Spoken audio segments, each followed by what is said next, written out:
On a separate news, with Malaysia's digitalization speeding up, cybersecurity remains a priority across economic sectors in the country.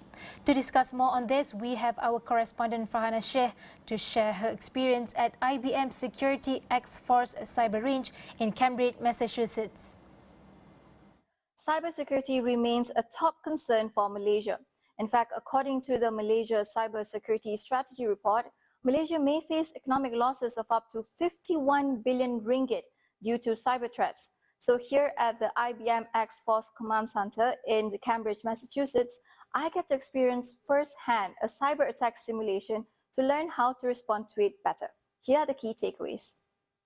The companies that fared better in an incident were those that had incident response plans and practiced them. So across any industry, that is the most critical element. Practice, build that muscle memory, go through these simulations so you can be well practiced and you have those decisions made in a crisis when speed is of the essence. I think what it comes down to is if you don't practice your response, then those blind spots will catch you off guard.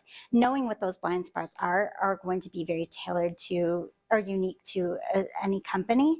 So the key blind spots might be not understanding how law and regulation ties in, how legal privilege might work, but really not knowing what questions to ask is probably the biggest blind spot. We also discuss some of the major cybersecurity challenges in ASEAN and explore effective cybersecurity measures that businesses and industries can explore.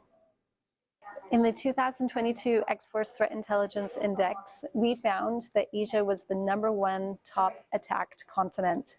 And the types of attacks we see there are ransomware, as well as data theft. We saw several attacks where attackers gained access to a server, but were not able to get further because we found them and stopped them in their tracks. So I would say there's 3 main areas where organizations, including small organizations, can really make an impact. #1 is to employ multi-factor authentication on every remote access point into a network. And that multi-factor authentication can prevent many attackers from getting in. Second is to have security software that can stop phishing emails. Software that can identify phishing emails and eradicate phishing emails, and pairing that with user education so that users can spot a phishing email, report it quickly, and not click on links or attachments that might be malicious. And the third one is to have a robust patch management program. So have a program at your organization where you're quickly implementing patches as they become available, and so you don't have vulnerabilities on your network that attackers can exploit. Fighting a cyber attack requires us to stay ahead of the game. How do we do that? Here at IBM Security, we are taught to think like a hacker. How do they plan an attack? How do they avoid being caught? Let's find out more.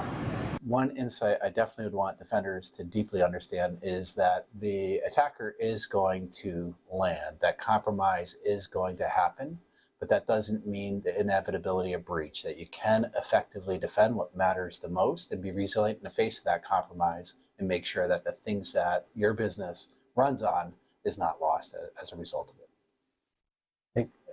I would add that anytime you're defending your organization, you're planning to defend your organization, you need to get outside of your own assumptions, because you need to think about what can fail and what's going to fail instead of what is intended or what you hope is going to work. Because you have to practice the stuff you intend to function, but you also have to ask, where is this going to go wrong? And then practice responding to things that surprised you. Because in the heat of the moment when an actual incident's taking place, the difference between a major breach and a kind of daily report, to your management is whether or not you stayed cool, responded quickly, and got the situation back under control. That concludes my trip here at IBM. I'm Farhana Sheikh. Thank you for watching, and for more, head on to Astro AWANI. Welcome to the new state-of-the-art IBM